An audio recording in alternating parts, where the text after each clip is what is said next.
एक गांव में एक किसान रहता था। वह गांव के पीछे बहने वाली नदी के किनारे खरबूजे की खेती करता था। प्रत्येक वर्ष की भांति इस साल भी खरबूजे बहुत मीठे हुए थे। वह फसल की छटाई करने जाता और जो खरबूजा खेतों में खराब हो जाते उसे वह बगल के नदी में फेंक देता था। नदी उस पार एक सियार रहता था। नदी में बहता हुआ एक खरबूजा उसके हाथ लगा। वह उसे चखा तो खरबूजा बहुत मीठा था।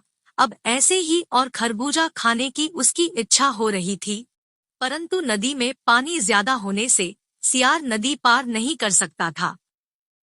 सियार वहीं खड़ा सोच ही रहा था कि उसे एक घड़ियाल दिखा। उसे देख सियार को एक तरकीब सूझी। वह घड़ियाल से बोला, मामा, अच्छा हुआ आप दिख गए। मैं आपका ही इंतजार कर रहा था। मुझे आपकी बहुत चिंता होती है। नदी में मछलियां अब धीरे धीरे बहुत कम हो गई है और आप नदी के बाहर अपना शिकार भी नहीं कर सकते। इसलिए मैंने एक योजना बनाई है। यदि आप मुझे अपनी पीठ पर बिठाकर नदी पार करा दें तो मैं आपको भरपेट खाने को मीठा खरबूजा दूंगा। मीठा खरबूजा का नाम सुनते ही घड़ियाल के लार टपकने लगते हैं और वह नदी पार कराने को तैयार हो जाता है। आओ भांजे, मेरे पीठ पर बैठ जाओ। घड़ियाल सियार को अपने पीठ पर बैठाकर उसे उस पार ले गया। उस पार पहुंचकर सियार खेत में खूब खरबूजा खाया और आते समय घड़ियाल को भी खरबूजा लाकर दिया। घड़ियाल भी खरबूजा बहुत चाव से खाया और एक खरबूजा अपने पत्नी के लिए भी बचा कर ले गया। उसकी पत्नी को भी खरबूजा बहुत पसंद आया। ऐसे ही निरंतर सियार घड़ियाल के पीठ पर बैठकर उस पार जाता और दोनों खरबूजा खाते तथा घड़ियाल अपने पत्नी को भी ले जाता। घड़ियाल रोज खरबूजा खा खाकर पक चुका था। अब सियार की तरफ उसकी लार टपक रही थी। अगले दिन वो सियार के पास गया और सियार भी हमेशा के भांति घड़ियाल के पीठ पर बैठ गया। खरबूजा तो मैं स्वयं भी जाकर खा सकता हूँ। मुझे सियार की कोई जरूरत नहीं है। पहले उसको खाकर अपनी जुबान का स्वाद बदलूं। घड़ियाल जब नदी के बीच पहुंचा तो उसे विचार आया कि अब तो सियार के जीवन के कुछ ही पल शेष बचे हैं। उसे सच्चाई बता देना चाहिए। अब तो वह मेरे कब्जे में है, चाह कर भी भाग नहीं सकता। मुझे बहुत जोरों की भूख लगी है।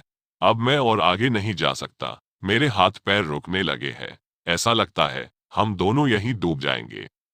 इतना सुन सियार समझ गया कि अब घड़ियाल उसे खाने के फिराक में है। वह घबराया नहीं, तपाक से बोला, अरे मामा, बस इतनी सी बात है।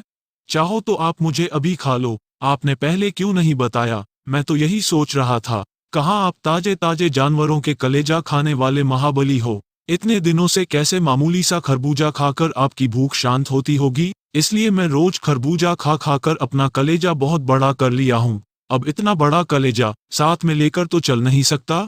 इसलिए मैं अपना कलेजा झाड़ियों में छुपा के रखा हूँ। यदि मुझे अभी खा लोगे तो हड्डियों के सिवाय और कुछ नहीं मिलेगा। थोड़ा और हिम्मत बांधो मामा, यदि किनारे चलो तो आपको अपना बहुत बड़ा स्वादिष्ट कलेजा खिलाता हूँ। यह सुन घड़ियाल खुश हो जाता है और सोचता है, सियार सही ही कह रहा है। वह वापस किनारे की तरफ आ जाता है। किनारे पहुंचते ही सियार उसके पीठ से कूदकर बोला, अरे मामू, दिखा दी ना अपनी दोस्ती की फितरत। अबे गधे, कोई अपना कलेजा भी कहीं निकाल सकता है क्या? अब चल भाग यहाँ से। अब घड़ियाल अपनी मूर्खता पर पश्चाताप करने लगा और घर जाकर पत्नी को सारी बातें बताई। चतुर सियार इतना आसानी से आपको बेवकूफ बनाया और आप बन भी गए। खैर, बकरे की माँ कब तक खैर मनाएगी? पता करो कि वो नदी में पानी पीने किस किनारे पर आता है। उसी टाइम उसे दबोच लेना। कुछ दिन बाद घड़ियाल को पता चला कि वह सियार नदी के किनारे एक बरगद के पेड़ के नीचे रात में पानी पीने आता है। योजना अनुसार घड़ियाल वहां पहुंचकर चुपके से सियार के आने का इंतजार करने लगा। थोड़ी ही देर बाद सियार वहां आया और पानी पीने लगा। तभी एक ही झटके में घड़ियाल ने सियार के पैर पकड़ लिए। सियार भी बिना हिले डुले अंधेरे का फायदा उठाते हुए घड़ियाल से बोला, अरे मामा, पकड़ना चाहिए हमारा गोड़, तो आपने पकड़ लिया बरगद का सोर। ऐसा सुन घड़ियाल को लगा कि सही में मैं बरगद की सोर पकड़ा हूँ। वह उसका पैर छोड़कर अब की बार बरगद के शोर को ही पकड़ लिया। पैर छूटते ही सियार भाग खड़ा हुआ